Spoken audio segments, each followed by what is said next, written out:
Alright, for this video, I want to show you how to go from this to this with only changing one thing.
Now we got all these tacked up. Now you might be asking yourself, how was I spinning my plate around so freely and easily? Basically, I kind of cheated a little bit. We've got a Lazy Susan that works underneath it. But that's for a different video. Now at the beginning of this video I said the difference between these two plates was one thing. And that one thing is travel speed. And how am I going to control the travel speed between these two plates? With the turntable. So let's get that set up.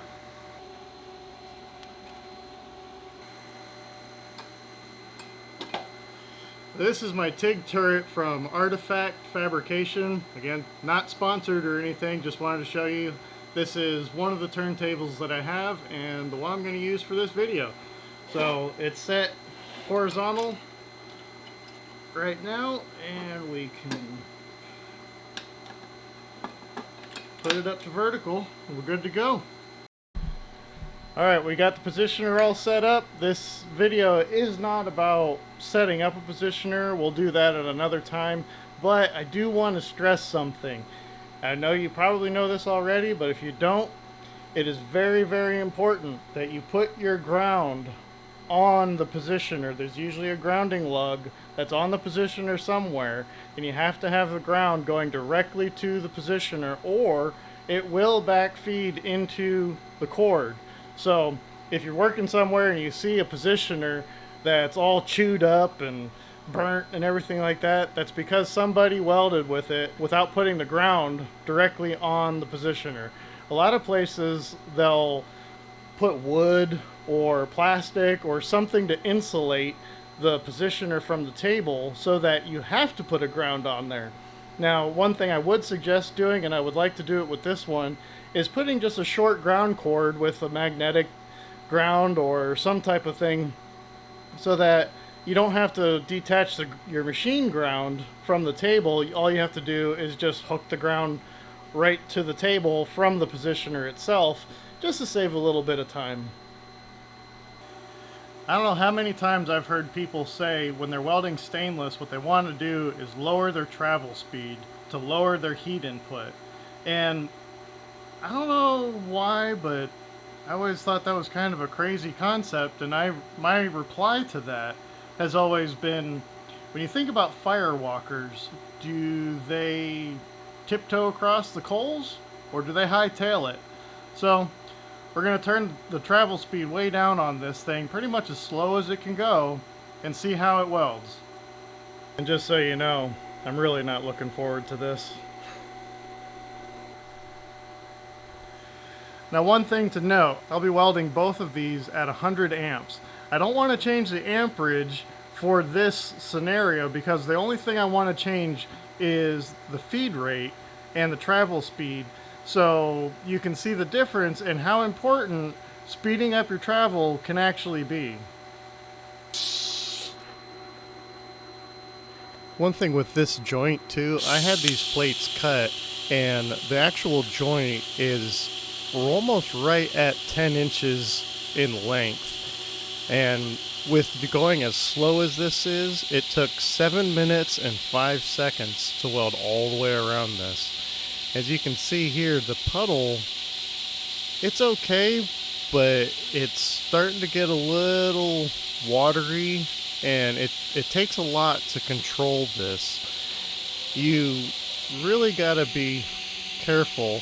I really wish I had taken a picture of how I got this shot, because I'm literally hugging a tripod trying to get it over my shoulder so you could see the puddle. Do you see how long that puddle is? To me, you don't want that. It can get out of control very, very quickly.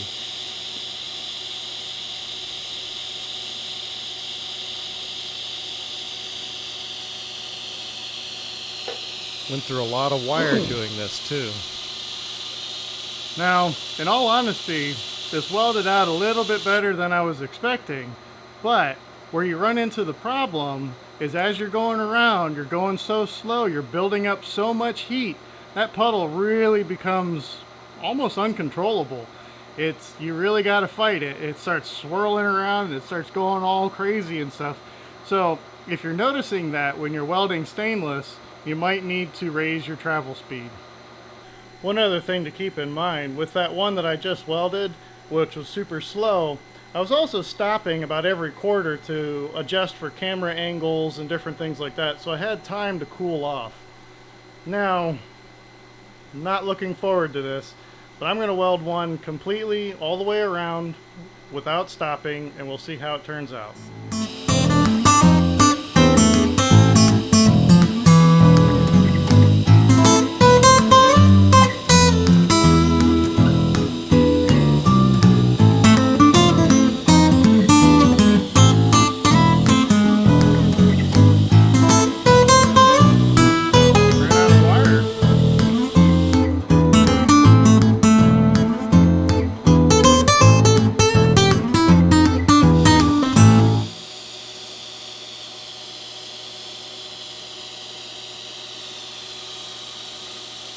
Whew, that was painful. Literally, my thumb's on fire. And now, the whole time I was welding that, as it was going around, I kept feeling like I wanted to push the puddle. It was like, come on, let's go, come on. And if you feel like you're trying to push the puddle, you're going too slow. You need to move faster to compensate for the amperage that you're using and the heat that you're putting in. Now, some people could say that this is an acceptable weld, and it is. But if you're also looking at how many joules did you put into this thing, you really, really put a lot of heat into this part. You can see here with the results, this is the end of the weld, and if you notice the beginning of the weld, look at the weld size, and that's mainly from heat input. Now let's turn that speed up.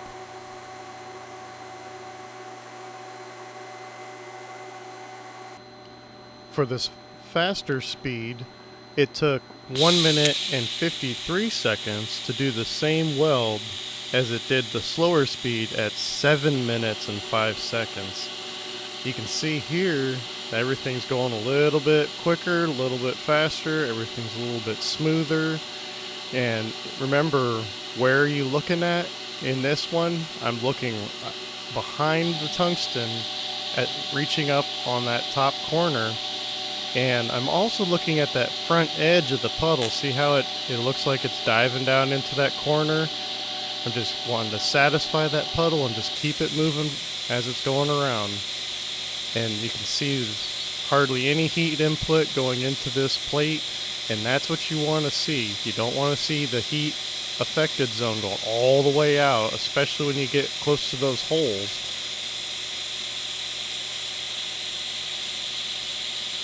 Now let's have a little fun.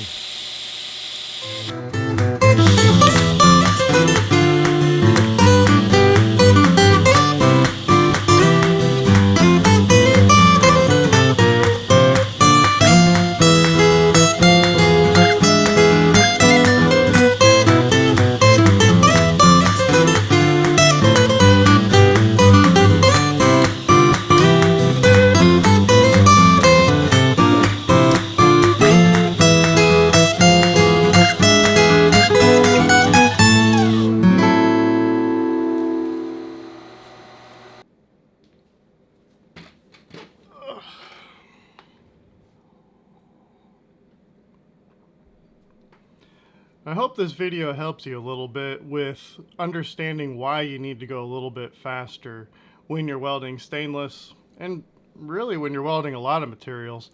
There was a lot of things left out of this video because the main thing I wanted to focus on was travel speed. And there's different things you could do to make the slower travel speed work better, like different amperage, different wire size, a lot of things. But mainly the reason for this video is to show you that you need to travel a little bit faster to achieve a smaller weld.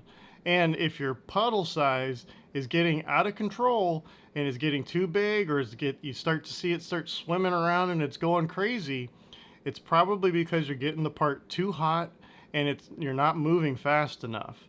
So hopefully this helps, and we'll catch you on the next one.